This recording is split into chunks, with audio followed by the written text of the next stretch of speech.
जिस तरीके से इस सरकार ने महंगाई से आम जनता की कमर तोड़ दी है, आज आप जिस तरीके से देख रहे हो आटा, चावल, दूध, दही, हर चीज के ऊपर जो ने जीएसटी लगाया है, आम इंसान का इस वजह से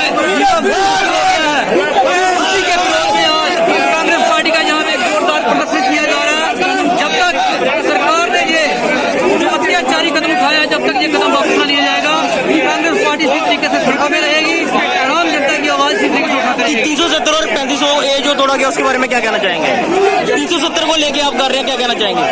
370 का वो जो मामला है वो कोर्ट के अंदर है, तो इसलिए लेकिन जो हमारी जो यहाँ पे हमारा जो स्टेट थी उसको तोड़ के यूनियन टेरिटरी बनाई है, उसके लिए कांग्रेस पार्टी का हर कार्यकर्ता तब तक संघर्ष पे है जब तक हमारी स्टेट हमें राज्य का दर्जा वापस न दिया जाएगा।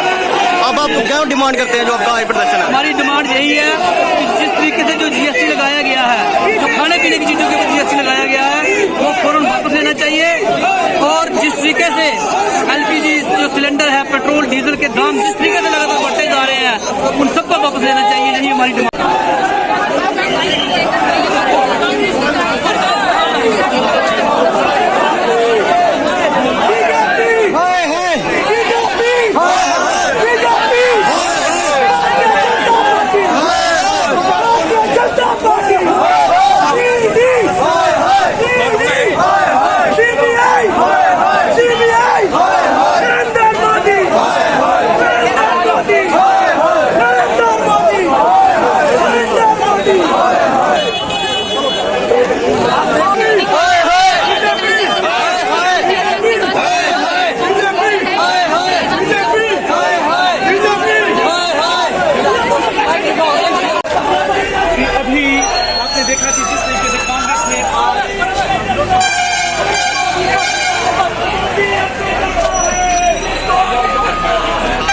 आज भारतीय जनता पार्टी जिस प्रकार हिंदुस्तान के अंदर ईडी और सीबीआई का प्रयोग कर रही है, आप देख सकते हैं कि जो हमारे कांग्रेस के नेता सत्याग्रह पे बैठे हैं उनके ऊपर भी पुलिस का प्रयोग किया जा रहा है। हम पूछना चाहते हैं कि आपके ही पूर्व एमएलसी विक्रम रंधावा ने पीएमओ में बैठे डॉक्टर जितेंद्र सिंह के ऊपर आरोप लगाया कि जम्मू की दिवाली का पैसा खा रहे हैं। आप मुझे बताएं कि वो माइनिंग माफिया का पैसा खा रहे हैं। हमने नहीं कहा, ये भारतीय जनता पार्टी के पूर्व एमएलसी ने कहा।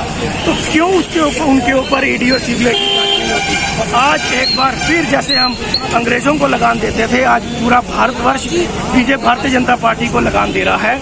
आज जीएसटी जो 5% लगा दिया, जो खाने पीने की जो जरूरतमंद की जो हमारा दूध, पनीर, दही और महंगाई आप देखें कहाँ पे जा रही है। आज कांग्रेस का अगर पीसफुली प्रोटेस्ट था, आज 370 तोड़ने के बाद आप बताएं कि आपने जम्मू शहर को क्या दिया?